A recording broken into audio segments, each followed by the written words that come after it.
Ayo kita ngobrol. Pak, Pak, saya ini, Marhali ini, kalau mengharap masuk surga dengan amal yang saya kerjakan sendiri, rasa-rasanya tipis harapan. Bener, sholat saya berapa banyak saya tahu. Sodakok saya berapa duit saya tahu. Dosa saya berapa banyak saya tahu. Lalu saya baca sejarah. Nabi Adam dosanya satu, makan buah khuldi, dikeluarkan dari surga. Nabi Adam dosanya satu, dikeluarin. Kita dosanya banyak, kepengen masuk. Ini nggak nyambung ini. Nabi Adam, Nabi Adam dosanya satu, dikeluarin dari surga. Kita dosanya banyak, kepengen masuk. Nggak nyambung ini. Apa yang bikin saya besar hati? Apa yang bikin saya optimis? Ada dua, Pak. Pertama yang disebut rahmat Allah, yang kedua disebut syafaat Rasulullah. Dua itu, Pak. Oh, kalau kita ini insya Allah nanti sampai ke surga, amin, amin. Kalau kita ini sampai ke surga, Pak, saya jamin itu bukan karena amal kita, itu karena rahmatnya Allah. Hendaklah seberapa banyak sih amalan kita untuk menggapai surga. Kalau bukan karena rahmatnya Allah, sulit sampai ke sana. Hai manusia, dosamu besar, tapi lihat rahmatku lebih besar. Hai manusia, salahmu banyak, tapi ampunanku lebih banyak. Kau nangis di hadapanku, aku senyum melihatmu. Kau berjalan menujuku, aku berlari menyambutmu. Istighfarnya sehari 100. Lalu ada hadits qudsi, inni la ahamu bi'azabi ibadi. Kadang-kadang aku pengen turunkan azab bencana kepada manusia, tapi ketika aku melihat 3 perkara, murkaku surut, bencana aku tarik kembali. Coba perhatikan hadis qudsi ini. Allah mau marah ndak jadi, bencana ditarik, musibah diangkat. Kenapa? Ada yang meredam murka Allah.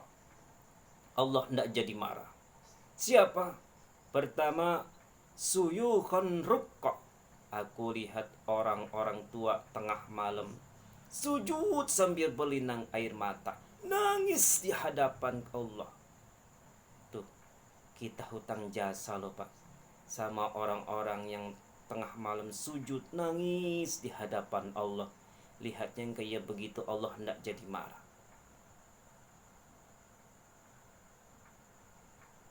Saya tahu nih bapak-bapak nih, ibu-ibu kan suaminya sering bangun tengah malam ya bu,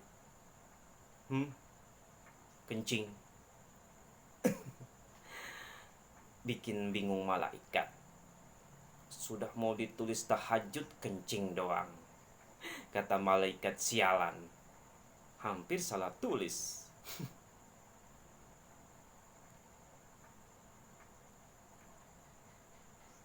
Aku lihat orang tua tengah malam sujud sambil berlinang air mata. Lalu aku lihat bayi-bayi tanpa dosa masih menyusu. Sifyanan rutto. Bayi-bayi tanpa dosa masih menyusu, suci bersih, belum ternoda. Wabaha iman rutto. Dan aku lihat binatang ternak melata mencari makan, kambing muda cari rumput. Alam terjaga keasriannya. Bagaimana bencana enggak mau nambah, kita mengamalkan hadisnya aja juga terbalik. Yang diminta itu orang tua tengah malam sujud, bayi tanpa dosa nyusu. Sekarang bayi tanpa dosa dibuang ke tempat sampah gara-gara orang tua tengah malam nyusu. Terbalik ngamalinnya.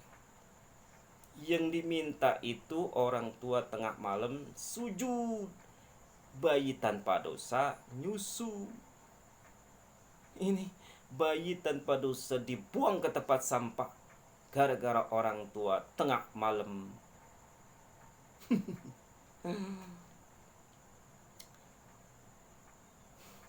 Bapak Ibu hadirin yang saya hormati, rahmat Allah kita perlu. Yang kedua, syafaat Rasulillah. Baik, saya cerita syafaat sedikit.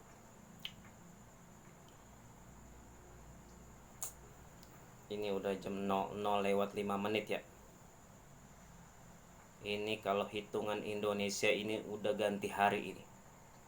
Jadi inilah ceramah terpanjang di dunia. Bayangkan saya pidato dari hari Sabtu sampai hari Minggu.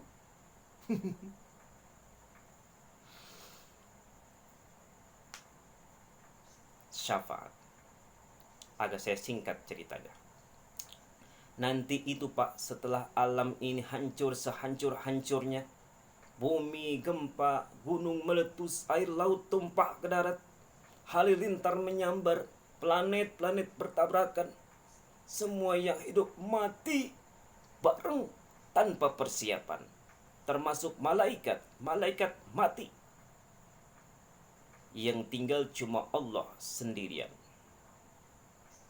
Yang lain hancur semua, tinggal Allah sendirian. Allah patroli, berseru-seru, limanil mulkul yaum, wahai siapa penguasa hari ini? Mana Fir'aun yang ngaku Tuhan? Nongol kalau memang Tuhan. Mana Abraham, mana Namrud, mana itu Benito Mussolini, mana itu Adolf Hitler, mana itu Husni Mubarak. Penguasa-penguasa yang ngaku berkuasa, nongol kalau memang penguasa. Gak ada yang jawab Pak, semua udah pada rebah. Allah lalu berkata, la ilaha illa ana. Ternyata hak, tidak ada Tuhan selain aku. Allah sombong waktu itu. Kalau Allah sombong itu pantas. Wong hadits qudsi mengajarkan al-kibriya'u libasi. Sombong itu pakaianku, kata Allah. Cuma aku yang pantas pakai. Kamu manusia enggak pantas pakai pakaianku. Kebesaran. Wong pakaian Allah mau dipakai. Sombong itu pakaian Allah. Cuma Allah yang pantas pakai. Nanti itu yang pertama dihidupkan bukan kita, malaikat yang dihidupkan lebih dulu.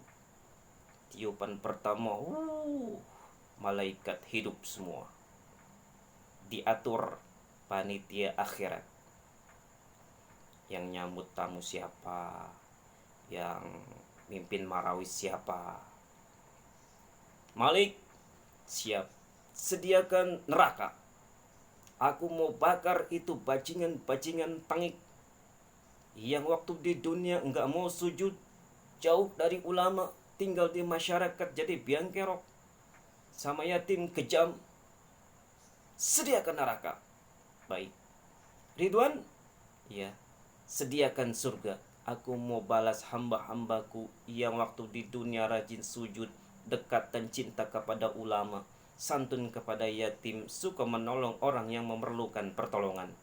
Baik. Jibril, Mikail, iya, ke surga. Untuk apa ya Rob?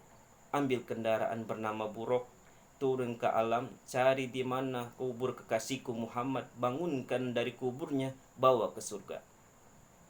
Turun Jibril dan Mikail, cari kubur Nabi. Uang alam sudah hancur-hancuran. Jangankan cari kuburan, cari Jakarta aja nggak ketemu. Bingung dua-duanya. Jibril, sebelah mana kubur Nabi? Nggak tahu Mikail. Lalu dua-duanya sujud. Sujud, mohon pertolongan Allah. Dengan izin Allah, terbuka kubur Nabi. Allahumma sholli alaihi wa ala alihi. Bangun dari tidur seperti orang kubur, seperti orang bangun tidur. Nabi menoleh ke kanan Jibril, menoleh ke kiri Mikail, lalu tanya, "Ayyumil hada ya Jibril, ini hari apa Jibril? Ini hari apa?" "Hada mawadar rahman." Ini hari yang dijanjikan Allah Muhammad. Ini kiamat. Kiamat Jibril? Kiamat.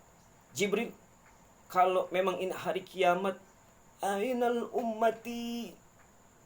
Umat saya mana Jibril? Umat saya mana? Allah Karim, belum pernah saya lihat di dunia ada satu pemimpin yang begini besar cintanya kepada umatnya seperti baginda Rasul. Dari dunia sampai akhirat beliau cinta kita. Dari dunia sampai akhirat beliau bela kita. Bangun dari kubur, tahu hari sudah kiamat, yang pertama ditanya, ainal ummati? Umat saya mana Jibril? Kita yang dulu tanya. Kalau saya yang pertama dibangkitkan dari kubur, lain pertanyaannya.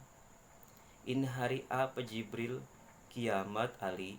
Oh, bini saya mana Jibril?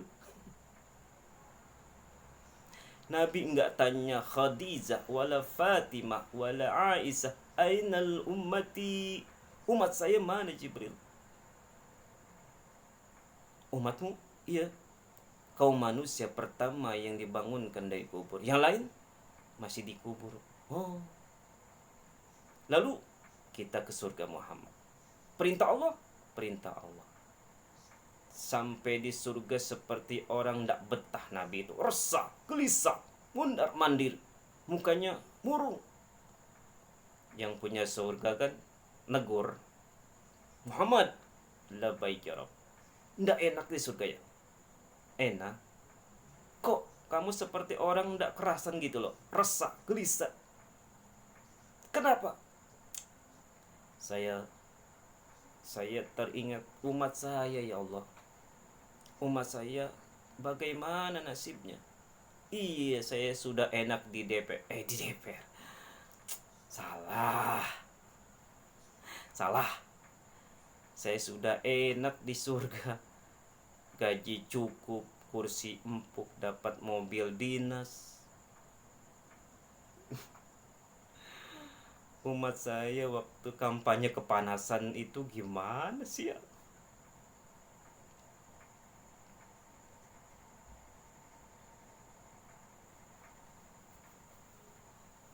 Makanya dulu di Senayan, di depan kantor DPR itu banyak tukang kaca jualan di situ. Saya bilang itu tukang kaca pinter dagangnya di situ. Pas, maksudnya supaya yang mau berkantor di situ ngaca dulu.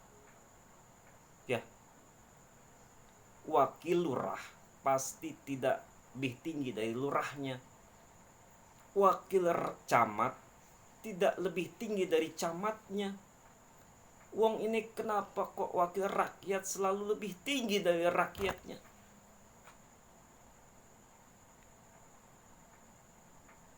Kan yang memberikan mandat kita rakyat itu. Kemerdekaan bertujuan mengantarkan rakyat ke depan kesejahteraan. Lalu rakyat mempercayai tugas itu kepada wakilnya di DPR. Saya percayakan kamu mengantarkan rakyat ke depan gerbang kesejahteraan. Itu amanat Undang-Undang Dasar. Biasanya yang diantarkan sampainya lebih dulu biasanya. Yang diantar sampai lebih dulu, yang mengantar nyusul, namanya nganter belakangan. Ini lebih cepat wakil rakyatnya makmur daripada rakyatnya. Yang mau mengantar makmurnya lebih dulu daripada yang mau diantar.